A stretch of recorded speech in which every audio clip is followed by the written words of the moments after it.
New Commanders GM Adam Peters pulled off highway robbery during the 2024 NFL offseason. I'm going to let you know where in the offseason I think Adam Peters absolutely hit a home run here in just a second. But first, it's not going to be the Jer'Zhan Johnson trade. Even though I like the Jer'Zhan Dotson trade here for the Washington Commanders, I break this down in a whole other video that we put up on the Commanders. We won't be talking about this trade today. We're going to be talking about something else. But if you want to see my breakdown and why I like the Jer'Zhan Dotson trade for the Washington Commanders, I'm going to put that video and the link down in the comments and description of today's show. So make sure you guys click that subscribe button if you haven't already to never miss any of our videos. Every time the Commanders make a move, we're going to have a video breaking it down for you guys for free here on the channel. We're now 18,000 subscribers strong here on the Commanders Report. So help us get to 20,000 here by clicking that subscribe button and joining our family. So let's start with the highway robbery that I am referring to today. And I'm going to be going over the entire round 2 draft class for the Washington Commanders and why I think it could be a foundational stepping piece for the Commanders to go from rebuilding franchise to one of the best teams in the National Football League with the 3 players that they selected in the second round of the 2024 NFL Draft. So without further ado, let's get into the first player that they took, number 36 overall, and that would be defensive tackle Johnny Newton. Now, I was there night 1 of the NFL Draft here at Chat Sports. I was stunned this guy didn't go in round 1. I had him as a top 20 player in this entire class. I think you could have made a very solid argument that he was top 15, if not top 10, because when you watch this guy on film, he's always winning. 43 pressures, 8.5 tackles for loss, 7 sacks overall in his 2023 season with the Fighting Illini there. This guy's always winning, and you can see that with my scouting report here that I had at the time. I've just brought this out from my draft graphics, guys. So my pros on him are his overall athleticism, his pass rushing skill set, forgot to fix that one, and then the run defense. So he's a smaller guy. That's one of the cons on him. He's about 280 pounds, okay? But something that I think that he does really well is he uses his size to his advantage in the run game, makes himself skinny. He's got really good functional strength as well. So I think that Newton really uses his pros extremely well, and he doesn't have too many cons at all, especially with the way the Commanders are going to be asking him to play in the 5 technique / 3-4 defensive end kind of role. And I think that he's a perfect fit to go alongside Jonathan Allen and Daron Payne once he's fully healthy. But that's the thing that you got to worry about with Johnny Newton, right? He's had the same procedure done on both of his feet this offseason. He wasn't able to do a lot of testing during the draft process this year, and then he's been out of practice during training camp and in the preseason games to this point because he's had some soft tissue issues in those feet as well. So the big thing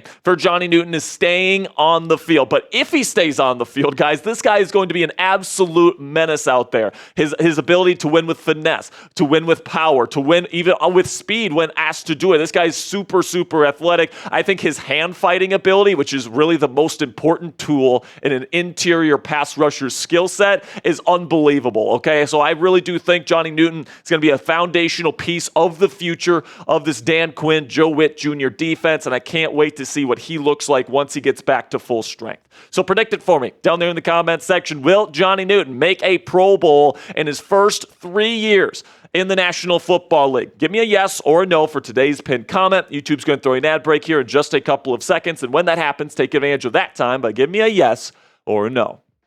So next up here, Mike Sainristil, slot cornerback out of Michigan. And like Newton, Sainristil was somebody that I had a round 1 grade on, okay? I thought he was one of the best overall football players in the NFL draft this year, and he slides in the second draft to the Washington Commanders. You look at his stats from last year. I mean, the grade last year, Pro Football Focus grade was really good at 81.4. By the way, the coverage grade was even better than that. It was like an 85. The interceptions, 6 of them just last season. He's got a great nose for the football, really good in both man and zone coverage, and he added some tackles for losses and 2 sacks to his resume, so he can blitz, he can play in man coverage, He can play in zone coverage if you ask him. He's got really great quickness and football instincts to find the football and get interceptions, all right? And that's going to be very, very important. Now, he doesn't have elite long speed. That's like the one con that I could kind of find on him. You can kind of see by his relative athletic score here where he was kind of average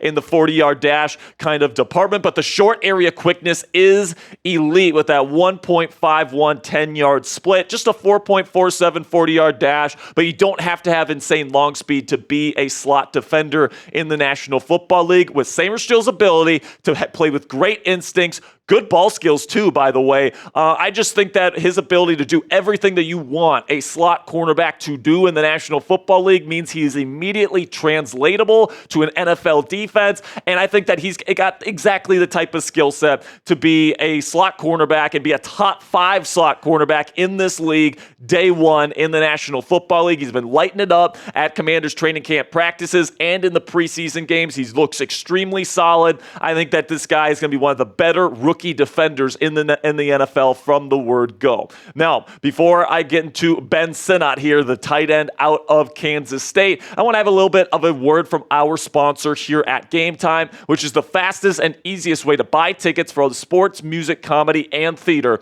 in your area. And guys, we all know that experiencing a sporting event, especially a football game live, is unlike anything you can get from watching the game on your couch. And Game Time Picks, their brand new filters out the fluff so to show you incredible deals on great seats so you don't have to waste time searching through thousands of tickets. So this is what it looks like with Game Time Picks, guys. So you go to a game, you select Game Time Picks, and it's going to show you the best available deals to go to that game. So this is for the home opener at Commanders Stadium here, week 2 versus the Giants. You can see there's some really good ticking prices on there, and what they do is they have an algorithm that kind of takes percentages based on how much these tickets are going for. It's complicated, but all you guys need to know is that Game Time Picks gives you the best possible tickets at the best possible prices, and it's absolutely a fantastic feature, guys. So what I love using the Game Time app for is getting the lowest price guarantee on any ticket to any event I attend.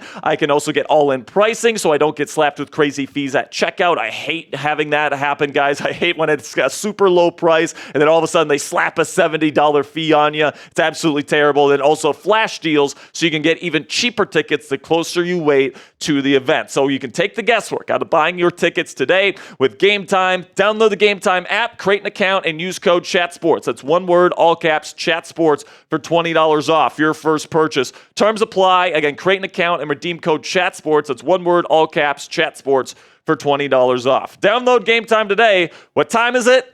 Game time.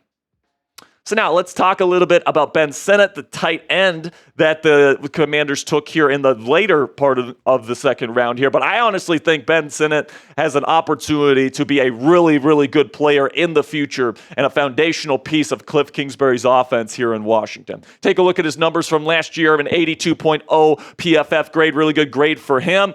49 catches for just under 700 yards and 6 tuds for Kansas State. And you look at my scouting report on Sinnott coming out is I really love the size, speed, and quickness combination. Now, the size isn't fantastic, but I think for his size, he has elite speed and elite quickness. And that really contributes to the kind of routes and the sharpness of his routes that he brings to the table as a receiving tight end. Also, I love his ability to make plays after the catch. So the run after the catch ability, he's super physical. He plays with the right mentality as a blocker and as a runner.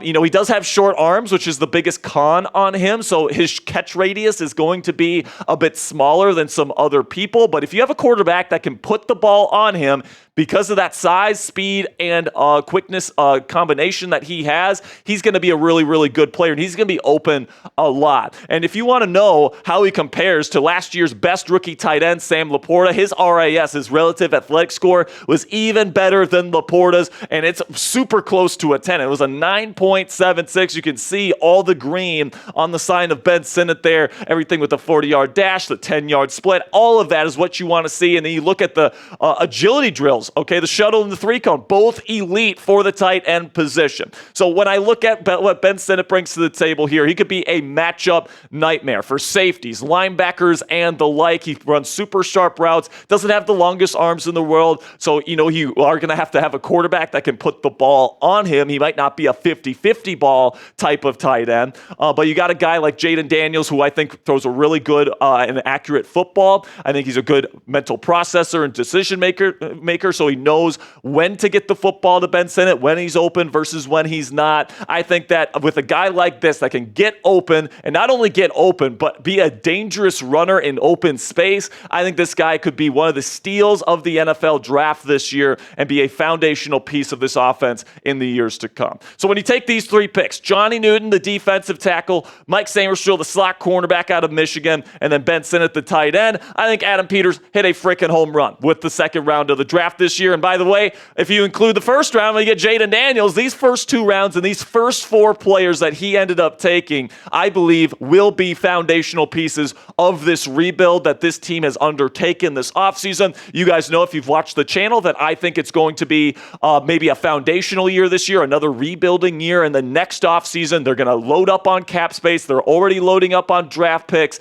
and they are going to really start making a run to become true contenders in the NFL come the 2025 season. But that doesn't mean 2024 won't be electric either. So let me know down there in the comments section and give me a grade for Washington's second round draft class with Johnny Newton, Mikey Sainristil, and then also Ben Sinnott. Give me an A, a B, a C, a D, or an F. And you guys probably know that I love this draft class at this point, so I'm going to give this an A. All right, whenever you get three players of this caliber that could be foundational pieces for your team moving forward, I think you really hit a home run. Now, you can certainly make arguments that the later rounds of the draft, I think, were maybe a little bit more shaky for the Commanders, but I think when you add Jayden Daniels and you add Johnny Newton and Mikey Sainristil and Ben Sinnott, those are the first four guys that you took. I think these four guys are all going to be hits, and I can't wait to see them play in the burgundy and gold. Make sure you click that subscribe button if you haven't already, guys. We got more Commanders videos like this one every single day for you guys to enjoy. So if you love Commanders content,